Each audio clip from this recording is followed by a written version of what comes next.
দীপেনের মৃত্যু দড়ি দিয়ে শ্বাসরোধ করে হয়েছে, ওই মেহেন্দি লাগানো হাতে নয়। তার মানে আপনাদের এটা মনে হচ্ছে যে খুনি আমাদের মধ্যে থেকে কেউ কেউ বোধহয় করেছে? কারেক্ট। এখন শুধু সেটাই দেখতে হবে যে ওই সোনালী রঙের সুতো কার কাপড়ের সঙ্গে ম্যাচ করে। আশ্চর্য, রেশমের ছোট ছোট টুকরো থেকে আপনারা এত বড় একটা সিদ্ধান্ত নেবেন। জানি না ওই টুকরোটা ম্যাচ করবে কিনা। অদ্ভুত কথা তো আপনি বলছেন রাজন বাবু। আপনার হঠাৎ খুব অসুবিধা হচ্ছে? উল্টে আপনার খুশি হওয়ার কথা যে আমরা আপনার মেয়েকে এবারে সন্দেহ করিনি।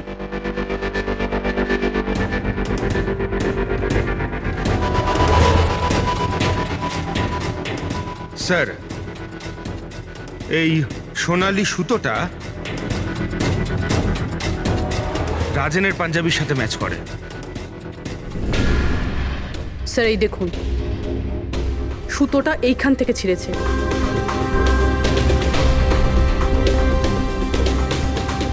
আমি বলছি আপনাদের, ওই রাতে আমি দেখেছিলাম দীপেন আর ইরাকে একসাথে। তুমি কেন বুঝতে পারছো না? আমি তোমাকে ছেড়ে বাঁচতে পারবো না, আমি বাঁচতে। আর তুমি আমাকে ছাড়া অন্য কাউকে কি করে বিয়ে করছো? যখন আমি নিচে পৌঁছলাম তো ওরা দুজন চলে গিয়েছিল, আর দীপেনের ঠিকানা ইরার পুরনো চিঠি থেকে আমি পেলাম। তারপরে আমরা ওর পুরনো বাড়িতে গেলাম।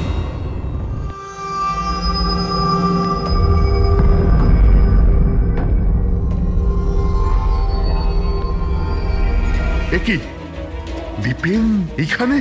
ইরা, ইরা, ইরা, ইরা, ইরা, ইরা মা।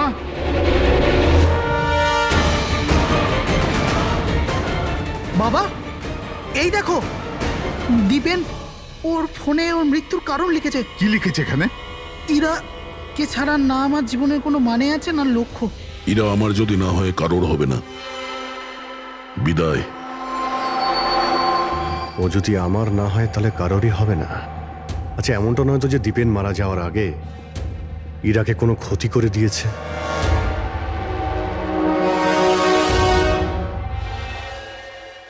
হ্যাঁ পঙ্কজ, হ্যাঁ, দীপেনের বোন শালিনীর মোবাইল ফোন ট্র্যাক হয়ে গেছে।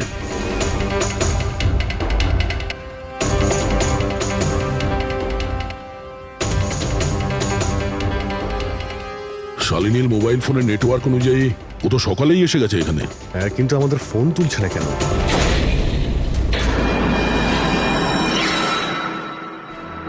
ব্লাস্ট। শালিনী, শালিনী, শালিনী, শালিনী, শালিনী, শালিনী।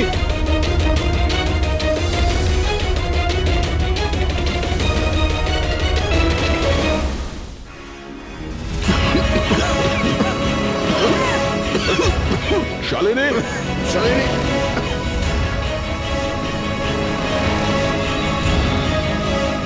শালিনী, শালিনী।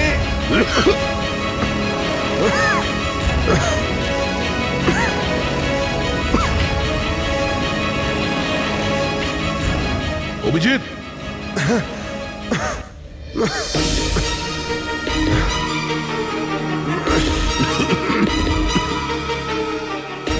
অভিজিৎ সাবধানে। কে ওখানে?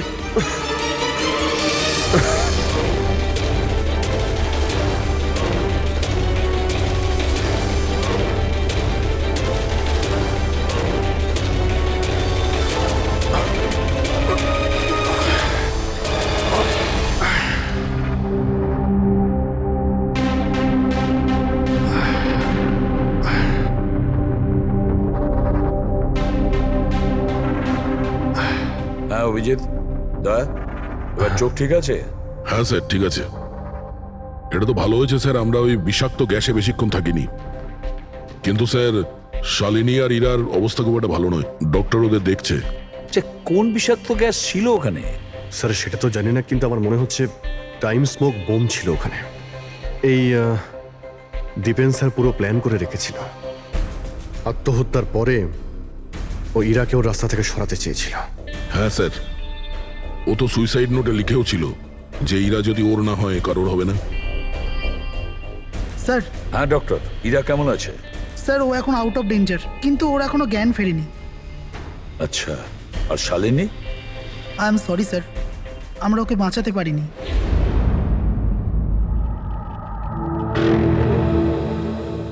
স্যার স্যার এই দীপেন শুধু নিজের প্রাণ নেয়নি, বরং বরং ওর বোনের মৃত্যুরও কারণ হয়েছে। সেটাই তো। হ্যাঁ শালুকে বলো। আচ্ছা ঠিক আছে, আমরা আসছি। কি হয়েছে স্যার? শালুকে বলছিল দীপেন আত্মহত্যা করেনি।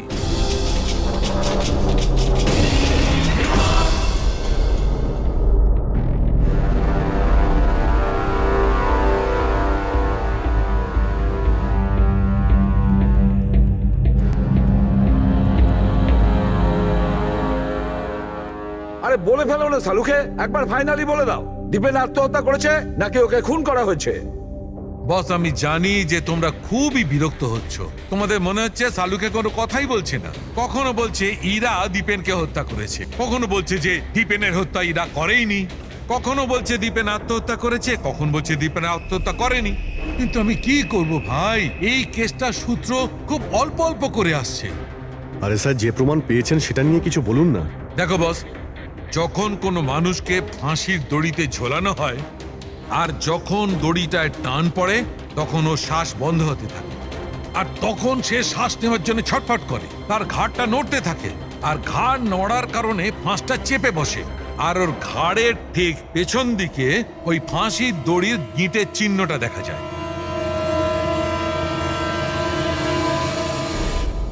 হ্যাঁ স্যার, দাগ তো আছে। আর স্যার এর ঘাটটা এইভাবে হেলে রয়েছে কেন? এটা কিসের জন্য? হ্যাঁ, এর ঘাড়টা হেলে আছে কারণ এ আগেই মারা গেছে। যদি একজন মৃত ব্যক্তিতে ফাঁসিতে ঝুলিয়ে দেওয়া হয় তবে ও শ্বাস নেওয়ার জন্য ছটফট করবে না, আর সেই জন্যে ওর ঘাড়ের পেছনে গিঁটের চিহ্নটা পাওয়া যাবে না। না, এর পিছনে তো কোনো চিহ্ন নেই। কারণ ঘাড়টা গিঁটের সংস্পর্শে আসেইনি। তুমি নতুন কি আর বললে? আমরা কি এগুলো জানি না? দেখো শালুকে, তুমি শুধু এটা বলো দীপেনের ঘাড়ের পিছনে ফাঁসির দড়ির গিঁট আছে, হ্যাঁ কিংবা না। দীপেনের ঘাড়ের পেছনে দড়ির গিঁটের চিহ্ন নেই। এসো আমি দেখাচ্ছি। এই দেখো বস, দীপেনের ঘাড়ের ওপর কোনো চিহ্ন নেই। ও, তার মানে খুনি আমাদের ভুল বোঝাচ্ছিল। আগে থেকেই মরে যাওয়া লোককে ঝুলিয়ে দিয়েছে যাতে মনে হয় আমাদের সুইসাইড করেছে। অনেক লম্বা প্ল্যানিং করেছিল। এমন কেউ রয়েছে যে দীপেন আর ইরা দুজনকেই মারতে চেয়েছিল। আর ওই সুইসাইড নোট সেটাও খুনি লিখেছে। হ্যাঁ স্যার, দীপেনের সুইসাইড নোট দীপেন নিজে লেখেনি। আমি এই মেসেজের অ্যানালাইসিস করিয়েছি একজন লিঙ্গুইস্টিক এক্সপার্টকে দিয়ে। ডক্টর সারিকা, এই লিঙ্গুইস্টিক এক্সপার্ট কি হয়? স্টাইলোমেট্রি নামের একটা শিল্প হয়। যেমন ধরুন, যেমন প্রত্যেক মানুষের আঙ্গুলের ছাপ আলাদা আলাদা হয়, ঠিক তেমনই তার হাতের লেখা স্টাইল, তার ধরন আলাদা আলাদা হয়। প্রত্যেকটা মানুষের লেখার ধরন আলাদা। কেউ অক্ষরগুলোকে একটু ছোট ছোট লেখে, কেউ অক্ষরগুলো বড় বড় লেখে, মাঝখানে অনেকটা ফাঁকা থাকে, কেউ একদম সোজা লাইনে লেখে, কেউ এবড়ো খেবড়ো লেখে। কিছু লোক প্রত্যেকটা অক্ষরের পরে কমা দেয়, যেমন ফ্রেডি দিয়ে থাকে। সবার লেখার ধরন আলাদা আলাদা। এক্সপার্ট এগুলোও বলতে পারেন? শুধু এটুকুই নয়, এক্সপার্ট এটাও বলতে পারে যে টাইপ করেছে সে নারী না পুরুষ। তাহলে সারিকা, ওই সুইসাইড নোট দীপেন লিখেছে কি না? না স্যার, আমি দীপেন আর ইরা দুজনের ফোনসে চেক করেছি, তো আমি একজনের সম্পর্কে জানতে পেরেছি যার লেখার ধরন এক্স্যাক্টলি সুইসাইড নোটের সঙ্গে ম্যাচ করছে।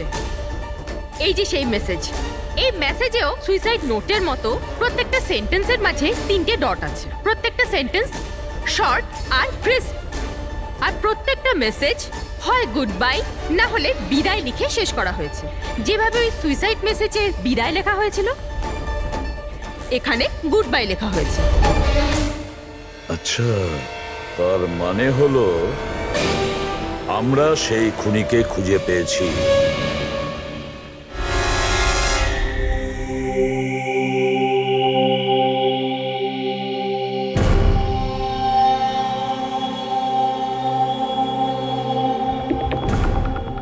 হ্যাঁ, হুমকি দিচ্ছি, কি করবি তুই? সিআইডির সামনে কাউকে হুমকি দেওয়া ভালো কথা নয়। কিন্তু আমি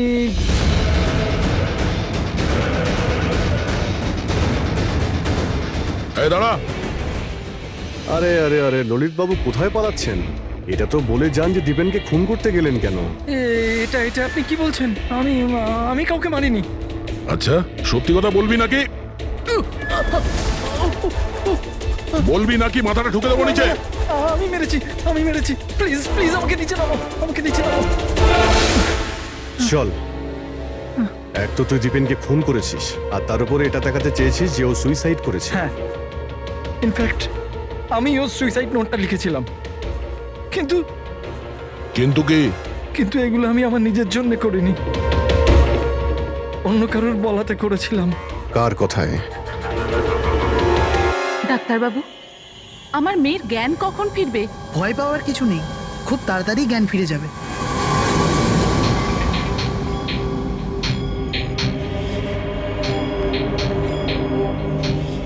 ললিত,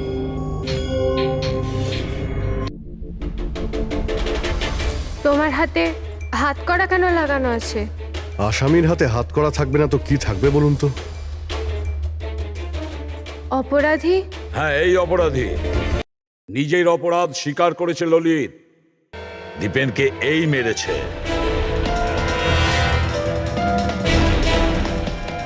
ললিত, এনারা সবাই কি বলছেন, আর তুমি কেন করলে এইসব? দেখলেন স্যার, অবাক হওয়ার কি সুন্দর অ্যাক্টিং করছে এরা। যেখানে সত্যি এটাই যে ললিতকে খুন করতে বলার আসল অপরাধী এখানে এই রুমে উপস্থিত আছে। হ্যাঁ, এটা আপনি কি বলছেন? এখানে আমার মেয়ে জীবন মৃত্যুর সঙ্গে লড়াই করছে, আর আপনি উল্টে আমাদেরই দোষী করছেন। না, এই জীবন আর মৃত্যুর মাঝখানে ঝুলছে না, এ সত্যি আর মিথ্যের মধ্যে ঝুলছে। ও জ্ঞান হারায়নি, সব ড্রামা করছে। কি?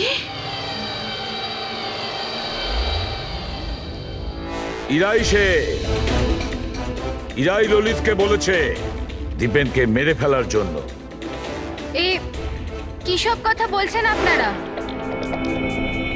অবস্থা দেখুন এর। আপনাদের মনে হয় যে এই জেনে শুনে বিষের কন্ট্যাক্টে গেছে? স্যার, ইঞ্জেকশন লাগিয়ে দিই? হ্যাঁ হ্যাঁ, নিশ্চয়ই, তাড়াতাড়ি। এটা কিসের ইনজেকশন লাগাচ্ছেন আপনারা? সত্যি কথা বলার, এই ইনজেকশনে একটা কেমিক্যাল আছে যেটা শরীরে যেতেই মানুষ সত্যি কথা বলতে শুরু করে।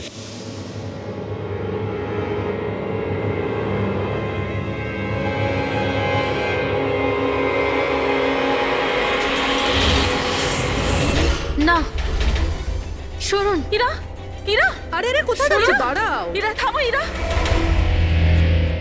এর মানে হলো যে সিআইডিরা ঠিক কথা বলছেন। আর মিথ্যে বলে কোনো লাভ নেই। এই ললিত তোমার মুখোশ খুলে দিয়েছে। এটা কি করলে ললিত? নিজে ফাঁসছিলে, তার সাথে সাথে আমাকেও ফাঁসিয়ে দিলে। এরা এই প্রতিজ্ঞাটাই তো আমরা করেছিলাম ভালোবেসে, যে আমরা একসাথে বাঁচবো আর একসাথে মরবো। কি তোমরা দুজন একে অপরকে ভালোবাসো? এসব কবে? ইরা, তুই তো দীপেনকে ভালোবাসিস। হ্যাঁ, ও চাইতো, কিন্তু হঠাৎ করে ললিতকে ভালোবেসে ফেলে, আর এই সব কিছু করেছে ও নিজের বিয়ে ভাঙার জন্য। কিন্তু ভাগ্যক্রমে ইরার কাছে শালিনীর কল আসে যে দীপেন ইরার বিয়ে আটকাতে এসছে। আর ইরা খুব বড় প্ল্যান করেছিল। দীপেনের কাঁধে বন্দুক রেখে ও গুলি চালাতে চেয়েছিল। আর আমরা ভেবেছিলাম যে প্রথমে আমরা দীপেনকে মেরে দেবো।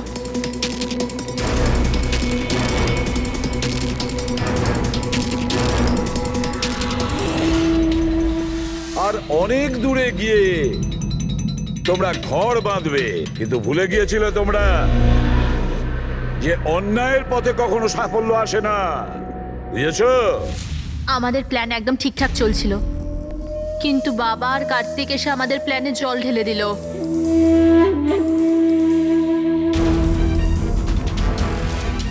আর তারপর আমাদের একটা নতুন প্ল্যান বানাতে হলো। আর ওই নতুন প্ল্যানেও আমার মরার অ্যাঙ্গেলটা ছিলই।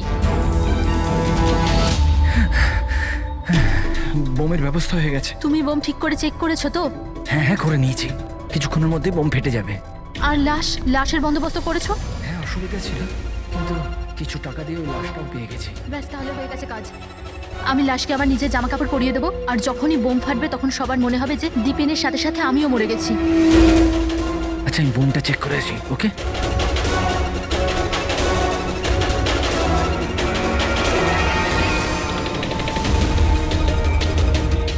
শালিনী,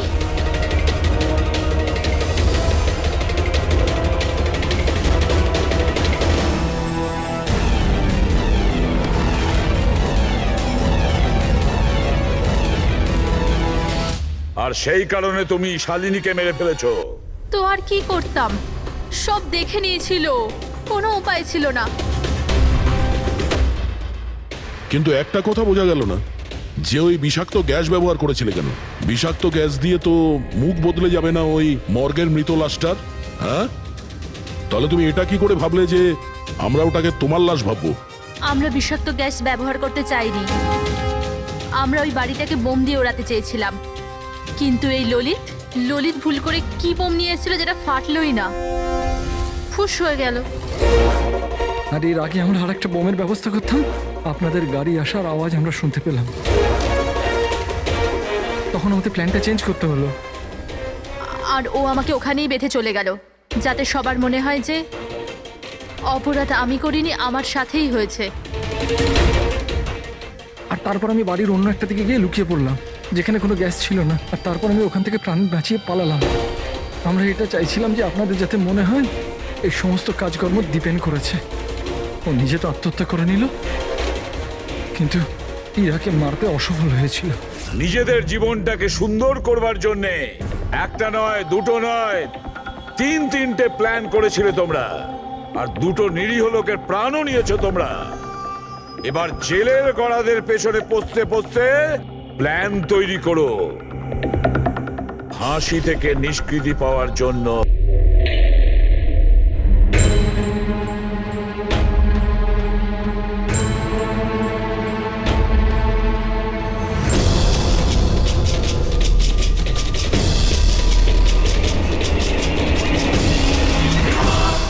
কার্তিক বাবা, তোমার বোনের বিয়ের প্রস্তুতি চলছে, কোনো বিষয় কোনো ধরনের যেন খামতি না থাকে। আরে তুমি কোনো টেনশন নিও না, আমি আছি তো, করে নেব।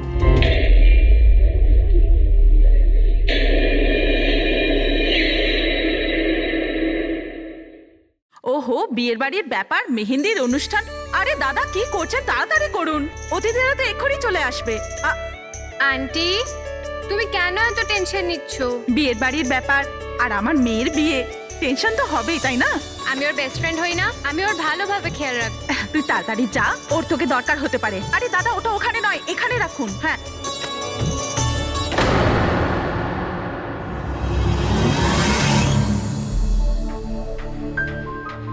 ইরা, কোথায় হারিয়ে গেছিস? হ্যাঁ, চল, অনেক কাজ বাকি।